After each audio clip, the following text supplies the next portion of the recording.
Yeah.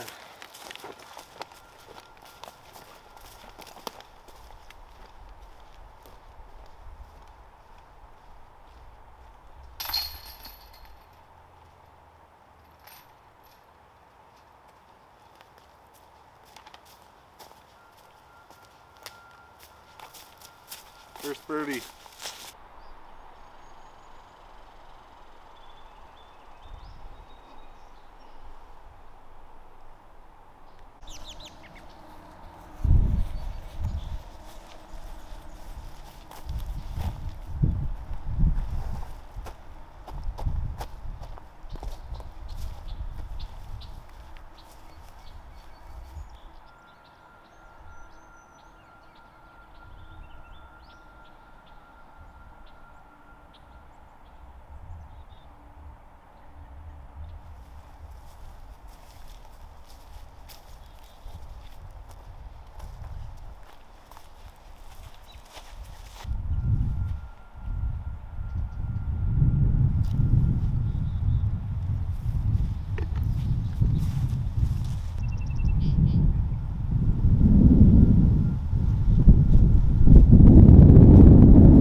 Mm-hmm.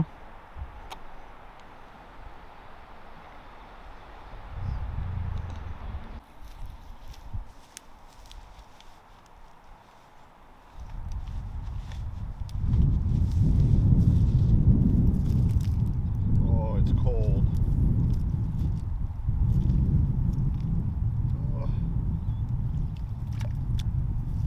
Oh.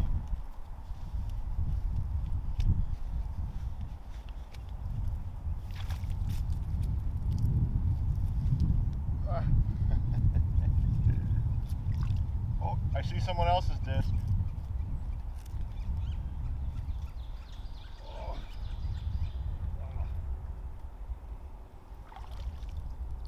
This is deeper than it looks.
Crap.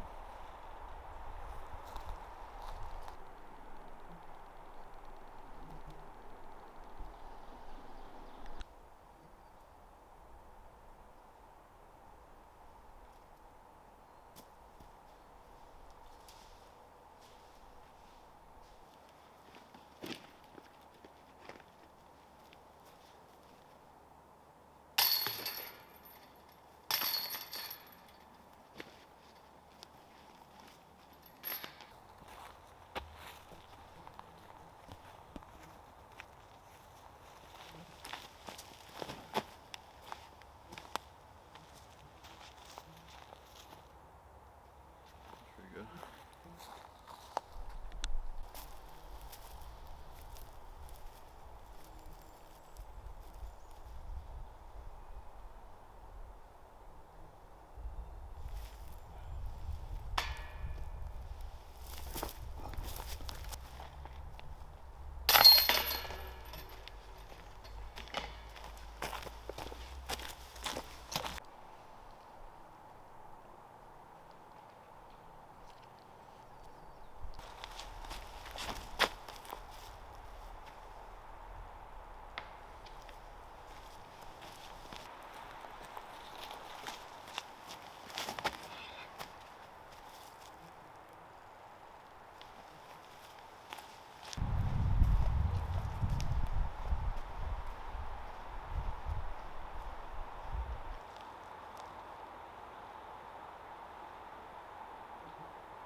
All right, cool. So just got home from Burbine for the first time. Burbine, what's the name? Thomas H. Burbine Senior Memorial Forest Disc Golf Course. Wow, first time. Loved it there. So different from everything else in the area. Reminded me a little bit of like the early holes at Stony Kill with those trees. I mean, I really felt like I was in an enchanted forest at times. You know, if you're just thinking about the woods, obviously the golf was really hard. That's kind of the main takeaway was wow, really hard. The course is hard. You know, you can't really expect to be scoring out there, shooting lights out. You just got to be treading water the whole round. You know, you can probably reach every hole there. If you can throw the distance, great. The lines, though, are really challenging. Not to say they're unfair or anything like that, because they definitely are. I actually read a review on Udisc, somebody saying, you know, they rated it low because there were no fairways, as they put it. I don't really feel that way. That's not to say they're not challenging holes, but there are definitely fairways. Something that'll alleviate that a little bit is the tee pads. You know, I'm not going to fault them for not being in at this time, but tee pads in there would definitely help the challenge of the holes. A lot of the time, you're so worried about your foot placement off the tee that it's hard to have your balance right, and it's hard to hit your line as you're intending. So that kind of adds to the difficulty right now. Once tee pads are in there, wow, course is going to be amazing. You can't be sloppy out there. There's no room for sloppy play, sloppy throws. You really got to be executing, or you're going to be kicking. You're going to be hitting trees regardless, so you just have to expect that.